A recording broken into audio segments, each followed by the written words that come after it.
ओम शांति। 2 अप्रैल 2025 के ईश्वरीय महावाक्य। पहले एक नजर मुरली के मुख्य पॉइंट पर। बाबा ने कहा, वेद शास्त्र उपनिषद आदि यह सब है भक्ति के। आधा कल्प भक्ति चलती है और आधा कल्प फिर ज्ञान की प्रारब्ध चलती है। फिर एक जन्म में तुम्हारी चढ़ती कला होती है। इसको कहा जाता है ज्ञान मार्ग। ज्ञान के लिए गाया हुआ है 1 सेकंड में जीवन मुक्ति।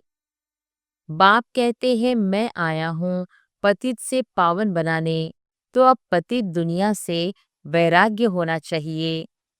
इस समय सभी की बाप से है विपरीत बुद्धि। तुम बच्चे तो बाप को याद करते हो, अंदर में बाप के लिए प्यार है, आत्मा में बाप के लिए प्यार है, रिगार्ड है, क्योंकि बाप को जानते हो। और फिर बाबा ने कहा, शिव बाबा तो पराये देश में आते हैं। सतयुग तो श्री कृष्ण का देश है ना, तो दोनों की महिमा अलग अलग है। तुम तो शिव बाबा के बच्चे हो, तन मन धन बलि चढ़ाते हो, और कोई बात नहीं, इसलिए शिव और देवियों पर बलि चढ़ाते हैं। भक्ति मार्ग में जो आपघात करते हैं, यह भी जैसे अपने साथ शत्रुता करने का उपाय है। मित्रता करने का एक ही उपाय है जो बाप बतलाते हैं, पावन बनकर बाप से पूरा वर्षा लो, एक बाप की श्रीमत पर चलते रहो, यही मित्रता है। और फिर लास्ट में बाबा ने कहा, एक बाप की श्रीमत पर चलते रहो, यही मित्रता है। कहते हैं जीवात्मा अपना ही शत्रु है। फिर बाप आकर ज्ञान देते हैं तो जीवात्मा अपना मित्र बनती है। अब श्रीमत पर सद्गति को पाना है, इसमें अपनी मत चल न सके। बाप तो सिर्फ मत देते हैं। तुम देवता बनने आए हो ना, यहाँ अच्छे कर्म करेंगे तो दूसरे जन्म में भी अच्छा फल मिलेगा। बाप के साथ योग रखने से रोशनी आ गई है। बाप कहते जितना याद में रहेंगे उतना लाइट बढ़ती जाएगी। और अब सुनते हैं महावाक्यों को विस्तार से। मुरली का सार। मीठे बच्चे, इस पुरानी पतित दुनिया से तुम्हारा बेहद का वैराग्य चाहिए, क्योंकि तुम्हें पावन बनना है। तुम्हारी चढ़ती कला से सबका भला होता है। प्रश्न है, कहा जाता है आत्मा अपना ही शत्रु अपना ही मित्र है। सच्ची मित्रता क्या है? उत्तर है, एक बाप की श्रीमत पर सदा चलते रहना, यही सच्ची मित्रता है। सच्ची मित्रता है एक बाप को याद कर पावन बनना और बाप से पूरा वर्षा लेना। यह मित्रता करने की युक्ति बाप ही बतलाते हैं। संगम युग पर ही आत्मा अपना मित्र बनती है। गीत है, तूने रात गवाई सो के, दिन गवाया खाके, हीरा जीवन अनमोल था, कौड़ी बदले जाए। ओम शांति।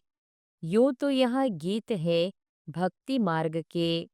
सारी दुनिया में जो गीत गाते हैं, वह शास्त्र पढ़ते हैं, तीर्थों पर जाते हैं, वह सब है भक्ति मार्ग। ज्ञान मार्ग किसको कहा जाता है? भक्ति मार्ग किसको कहा जाता है? यह तुम बच्चे ही समझते हो। वेद शास्त्र उपनिषद आदि यह सब है भक्ति के। आधा कल्प भक्ति चलती है और आधा कल्प फिर ज्ञान की प्रारब्ध चलती है। भक्ति करते करते उतरना ही है। सवरा से पुनर्जन्म लेते नीचे उतरते हैं। फिर एक जन्म में तुम्हारी चढ़ती कला होती है। इसको कहा जाता है ज्ञान मार्ग। ज्ञान के लिए गाया हुआ है 1 सेकंड में जीवन मुक्ति। रावण राज्य जो द्वापर से चला आता है, वह खत्म हो फिर राम राज्य स्थापन होता है। ड्रामा में जब तुम्हारे 84 जन्म पूरे होते हैं, तब चढ़ती कला से सबका भला होता है।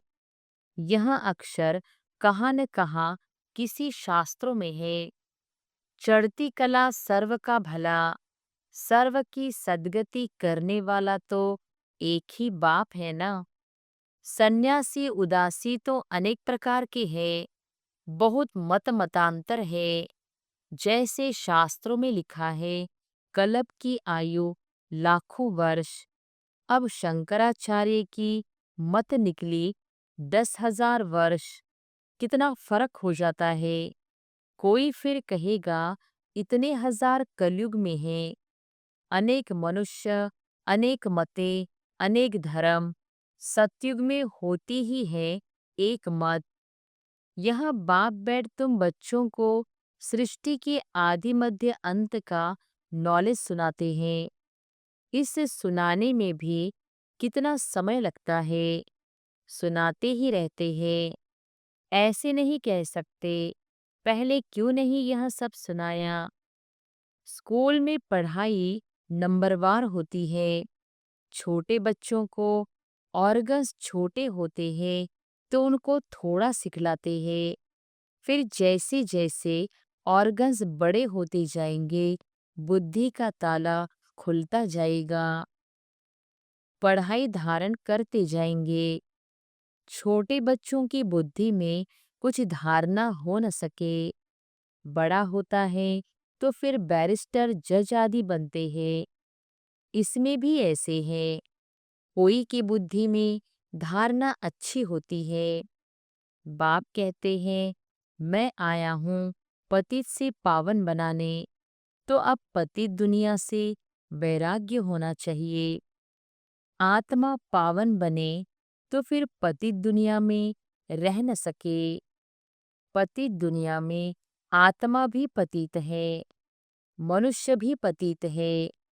पावन दुनिया में मनुष्य भी पावन, पतित दुनिया में मनुष्य भी पतित रहते हैं। यह है ही रावण राज्य। यथा राजा रानी तथा प्रजा।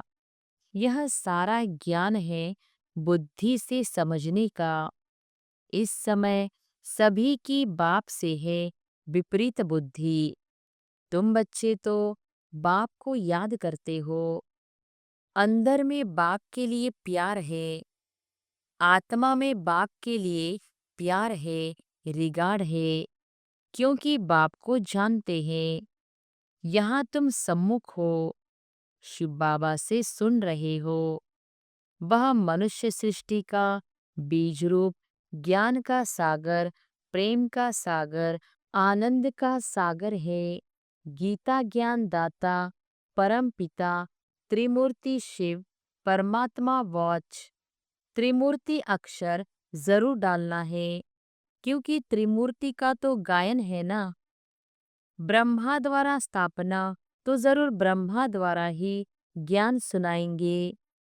श्री कृष्ण तो ऐसे नहीं कहेंगे कि शिव भगवानो वॉच। प्रेरणा से कुछ होता नहीं, न उनमें शिव बाबा की प्रविष्टता हो सकती है। शिव बाबा तो पराये देश में आते हैं। सतयुग तो श्री कृष्ण का देश है ना, तो दोनों की महिमा अलग अलग है। मुख्य बात ही यह है। सतयुग में गीता तो कोई पढ़ते नहीं। भक्ति मार्ग में तो जन्म जन्मांतर पढ़ते हैं। ज्ञान मार्ग में तो वह हो न सके। भक्ति मार्ग में ज्ञान की बातें होती नहीं। अभी रचता बाप ही रचना के आदि मध्य अंत का ज्ञान देते हैं। मनुष्य तो रचता हो न सके। मनुष्य कह न सके कि मैं रचता हूँ। बाप खुद कहते हैं, मैं मनुष्य सृष्टि का बीज रूप हूँ। मैं ज्ञान का सागर, प्रेम का सागर, सर्व का सद्गति दाता हूँ। श्री कृष्ण की महिमा ही अलग है।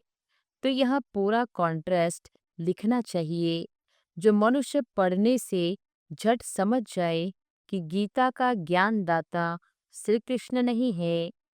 इस बात को स्वीकार किया तो यह तुमने जीत पहनी। मनुष्य श्री कृष्ण के पिछाड़ी कितना हैरान होते हैं।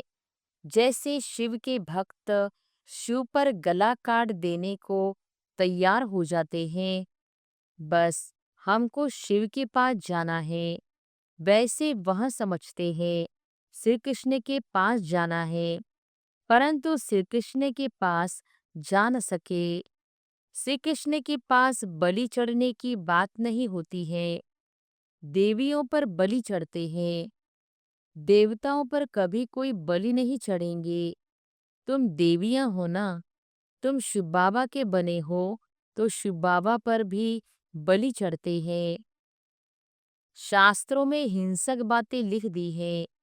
तुम तो शिव बाबा के बच्चे हो, तन मन धन बलि चढ़ाते हो, और कोई बात नहीं। इसलिए शिव और देवियों पर बलि चढ़ाते हैं। अब गवर्नमेंट ने शिव काशी पर बलि चढ़ाना बंद कर दिया है। अभी वह तलवार ही नहीं है। भक्ति मार्ग में जो आपघात करते हैं, यह भी जैसे अपने साथ शत्रुता करने का उपाय है। मित्रता करने का एक ही उपाय है जो बाप बतलाते हैं। पावन बनकर बाप से पूरा वर्षा लो, एक बाप की श्रीमत पर चलते रहो, यही मित्रता है। कहते हैं जीवात्मा अपना ही शत्रु है, फिर बाप आकर ज्ञान देते हैं तो जीवात्मा अपना मित्र बनती है। आत्मा पवित्र बन बाप से वर्षा लेती है। संगम युग पर हर एक आत्मा को बाप आकर मित्र बनाते हैं। आत्मा अपना मित्र बनती है, श्रीमत मिलती है तो समझती है हम बाप की मत पर ही चलेंगे। अपनी मत पर आधा कल्प चले, अब श्रीमत पर सद्गति को पाना है। इसमें अपनी मत चल न सके। बाप तो सिर्फ मत देते हैं। तुम देवता बनने आए हो ना, यहाँ अच्छे कर्म करेंगे तो दूसरे जन्म में भी अच्छा फल मिलेगा। अमर लोक में यह तो है ही मृत्यु लोक। यह राज भी तुम बच्चे ही जानते हो, सो भी नंबरवार। कोई की बुद्धि में अच्छी रीति धारणा होती है, कोई धारणा नहीं कर सकते, तो इसमें टीचर क्या कर सकते हैं? टीचर से कृपा व आशीर्वाद मांगेंगे क्या? टीचर तो पढ़ाकर अपने घर चले जाते हैं। स्कूल में पहले पहले खुदा की बंदगी आकर करते हैं। हे खुदा, हमको पास कराना, तो फिर हम भोग लगाएंगे। टीचर को कभी नहीं कहेंगे कि आशीर्वाद करो। इस समय परमात्मा हमारा बाप भी है तो टीचर भी है। बाप की आशीर्वाद तो अंडरस्टूड है ही। बाप बच्चे को चाहते हैं, बच्चा आए तो उसको धन दूं, तो यह आशीर्वाद हुई ना। यह एक कायदा है। बच्चे को बाप से वर्षा मिलता है। अब तो तमोप्रधान ही होते जाते हैं। जैसा बाप वैसे बच्चे। दिन प्रतिदिन हर चीज तमोप्रधान होती जाती है। तत्व भी तमोप्रधान ही होते जाते हैं। यह है ही दुखधाम। 40,000 वर्ष अभी और आयु हो तो क्या हाल हो जाएगा। मनुष्यों की बुद्धि बिल्कुल ही तमोप्रधान हो गई है। अभी तुम बच्चों की बुद्धि में बाप के साथ योग रखने से रोशनी आ गई है। बाप कहते हैं जितना याद में रहेंगे उतना लाइट बढ़ती जाएगी। याद से आत्मा पवित्र बनती है, लाइट बढ़ती जाती है। याद ही नहीं करेंगे तो लाइट मिलेगी नहीं। याद से लाइट वृद्धि को पाएगी। याद नहीं किया और कोई विकर्म कर लिया तो लाइट कम हो जाएगी। तुम पुरुषार्थ करते हो सतो प्रधान बनने का। यह बड़ी समझने की बातें हैं। याद से ही तुम्हारी आत्मा पवित्र होती जाएगी। तुम लिख भी सकते हो। यह रचयिता और रचना का ज्ञान श्री कृष्ण दे नहीं सकते। वह तो है प्रारब्ध। यह भी लिख देना चाहिए कि 84वें अंतिम जन्म में कृष्ण की आत्मा फिर से ज्ञान ले रही है। फिर फर्स्ट नंबर में जाते हैं। बाप ने यह भी समझाया है, सतयुग में 9 लाख ही होंगे। फिर उनसे वृद्धि भी होगी ना। दास दासियां भी बहुत ही होंगे ना, जो पूरे 84 जन्म लेते हैं। 84 जन्म हो गिने जाते हैं। जो अच्छी रीति इम्तिहान पास करेंगे वह पहले पहले आएंगे। जितना देरी से जाएंगे तो मकान पुराना तो कहेंगे ना। नया मकान बनता है, फिर दिन प्रतिदिन आयु कम होती जाएगी। वहां तो सोने के महल बनते हैं। वह तो पुराने हो न सके। सोना तो सदैव चमकता ही होगा। फिर भी साफ जरूर करना पड़े। जेवर भी भले पक्के सोने के बनाओ तो भी आखिरी चमक तो कम होती है। फिर उनको पॉलिश चाहिए। तुम बच्चों को सदैव यह खुशी रहनी चाहिए कि हम नई दुनिया में जाते हैं। इस नरक में यह अंतिम जन्म है। इन आँखों से जो देखते हैं, जानते हैं, यह पुरानी दुनिया, पुराना शरीर है। अभी हमको सतयुग नई दुनिया में नया शरीर लेना है। 5 तत्व भी नए होते हैं।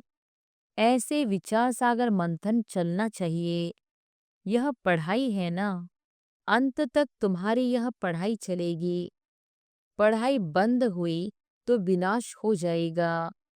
तो अपने को स्टूडेंट समझ इस खुशी में रहना चाहिए ना। भगवान हमको पढ़ाते हैं। यह खुशी कोई कम थोड़ी है। परंतु साथ साथ माया भी उल्टा काम करा लेती है। 5-6 वर्ष पवित्र रहते, फिर माया गिरा देती। एक बार गिरे तो फिर वह अवस्था हो न सके। हम गिरे हैं तो वह घृणा आती है। अभी तुम बच्चों को सारी स्मृति रखनी है। इस जन्म में जो पाप किए हैं, हर एक आत्मा को अपने जीवन का तो पता है ना। कोई मंद बुद्धि, कोई विशाल बुद्धि होते हैं। छोटेपन की हिस्ट्री याद तो रहती है ना। यह बाबा भी छोटेपन की हिस्ट्री सुनाते हैं ना। बाबा को वह मकान आदि भी याद है। परंतु अभी तो वहां भी सब नए मकान बन गए होंगे। 6 वर्ष से लेकर अपनी जीवन कहानी याद रहती है। अगर भूल गया तो डल बुद्धि कहेंगे। बाग कहते हैं अपनी जीवन कहानी लिखो। लाइफ की बात है ना। मालूम पड़ता है लाइफ में कितने चमत्कार थे। गांधी, नेहरू आदि के कितने बड़े बड़े वैल्यूम बनते हैं। लाइफ तो वास्तव में तुम्हारी बहुत वैल्यूबल है। वंडरफुल लाइफ तो यह है। यह है मोस्ट वैल्यूबल, अमूल्य जीवन। इनका मूल्य कथन नहीं किया जा सकता। इस समय तुम ही सर्विस करते हो। यह लक्ष्मी नारायण कुछ भी सर्विस नहीं करते। तुम्हारी लाइफ बहुत वैल्यूबल है।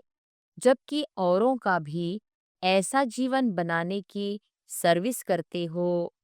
जो अच्छी सर्विस करते हैं वह गायन लायक होते हैं। वैष्णव देवी का भी मंदिर है ना। अभी तुम सच्चे सच्चे वैष्णव बनते हो। वैष्णव माना जो पवित्र है। अभी तुम्हारा खान पान भी वैष्णव है। पहले नंबर के विकार में तो तुम वैष्णव पवित्र हो ही। जगदम्बा के यहाँ सब बच्चे ब्रह्मा कुमार कुमारियां हैं ना। ब्रह्मा और सरस्वती, बाकी बच्चे हैं उनकी संतान। नंबरवार देवियां भी है जिनकी पूजा होती है, बाकी इतनी भुजाएं आदि दी हैं, वह सब है फालतू। तुम बहुतों को आप समान बनाते हो तो भुजाएं दे दी है। ब्रह्मा को भी 100 भुजा वाला, 1000 भुजा वाला दिखाते हैं। यह सब भक्ति मार्ग की बातें हैं। तुमको फिर बाप कहते हैं, दैवी गुण भी धारण करने हैं। किसको भी दुख न दो, किसको उल्टा सुल्टा रास्ता बताए सत्यानाश न करो। एक ही मुख्य बात समझानी चाहिए कि बाप और वर्षे को याद करो। अच्छा, मीठे मीठे सिकिलधे बच्चों प्रति मात पिता बाप दादा का याद प्यार और गुड मॉर्निंग। रूहानी बाप की रूहानी बच्चों को नमस्ते। धारणा के लिए मुख्य सार। पहली पॉइंट, गायन व पूजन योग्य बनने के लिए पक्का वैष्णव बनना है। खान पान की शुद्धि के साथ साथ पवित्र रहना है। इस वैल्यूबल जीवन में सर्विस कर बहुतों का जीवन श्रेष्ठ बनाना है। दूसरी पॉइंट, बाप के साथ ऐसा योग रखना है जो आत्मा की लाइट बढ़ती जाए। कोई भी विकर्म कर लाइट कम नहीं करना है। अपने साथ मित्रता करनी है। वरदान है, स्वस्थिति की सीट पर स्थित रहे, परिस्थितियों पर विजय प्राप्त करने वाले मास्टर रचता भव। स्वस्थिति की सीट पर स्थित रहे, परिस्थितियों पर विजय प्राप्त करने वाले मास्टर रचता भव। कोई भी परिस्थिति प्रकृति द्वारा आती है, इसलिए परिस्थिति रचना है और स्वस्थिति वाला रचयिता है। मास्टर रचता व मास्टर सर्वशक्तिवान कभी हार खा नहीं सकते। असंभव है। अगर कोई अपनी सीट छोड़ते हैं तो हार होती है। सीट छोड़ना अर्थात शक्तिहीन बनना। सीट के आधार पर शक्तियां स्वतः आती हैं। जो सीट से नीचे आ जाते उन्हें माया की धूल लग जाती है।